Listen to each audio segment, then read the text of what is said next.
पुढच्या काही मिनिटांमध्ये मी तुम्हाला सांगणार आहे की जगातल्या अनेक देशांमध्ये आज या ऊर्जा संकटाच्या पार्श्वभूमीवर काय स्थिती आहे, तर ह्या वेगवेगळ्या देशातले वेगवेगळे नियम काय आहेत, कशा प्रकारे तिथं पेट्रोल डिझेल दिले जात आहे हे तुम्हाला सांगणार आहे. फिलिपिन्स असा एकमेव पहिला देश आहे ज्यांनी ऊर्जा आणीबाणी आपल्या देशामध्ये जाहीर केली आणि त्या आणीबाणी जाहीर केल्याच्या नंतर त्या देशातल्या लोकांमध्ये एक खूप मोठ्या प्रमाणात पॅनिक सिच्युएशन आहे.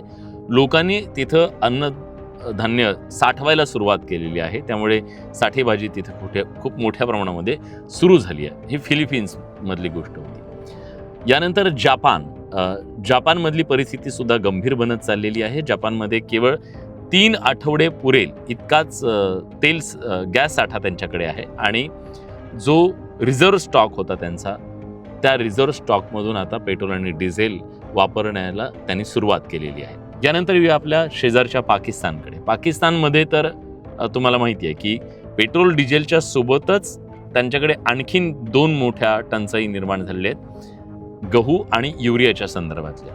आणि त्यांनी काही दिवसापूर्वीच तिथं वर्क फ्रॉम होम करायला सांगितलेलं आहे अनेक कंपन्यांनी आणि 4 डे वीक केलेला आहे त्यांनी, म्हणजे 4 दिवसांचा आठवडा त्यांनी केलेला आहे.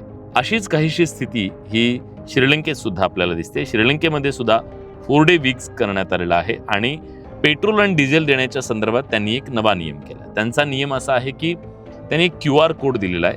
त्या QR कोड प्रणालीच्या माध्यमातून एका वाहनधारकाला आठवड्याला केवळ 15 लिटर पेट्रोल मिळणार आहे. न्यूझीलंड सरकारनं तिथल्या नागरिकांना, जे गरीब आहेत, मध्यमवर्गीय आहेत, त्यांना 2,500 रुपये त्यांना अकाउंटवर आर्थिक मदत देण्याचा निर्णय जाहीर केला या सगळ्या परिस्थितीचा सामना करण्याच्यासाठी.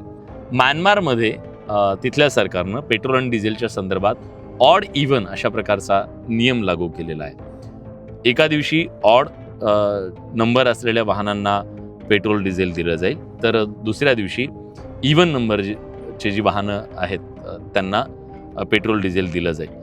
इजिप्तमध्ये सुद्धा तिथल्या सरकारनं एक निर्णय घेतलेला आहे. इजिप्तमध्ये रेस्टॉरंट आणि मॉल रात्री 9 वाजता बंद करण्याचे आदेश देण्यात आलेले आहेत, तर सरकारी कार्यालय संध्याकाळी 6 वाजता बंद केली जातील असं सांगण्यात आलेलं आहे.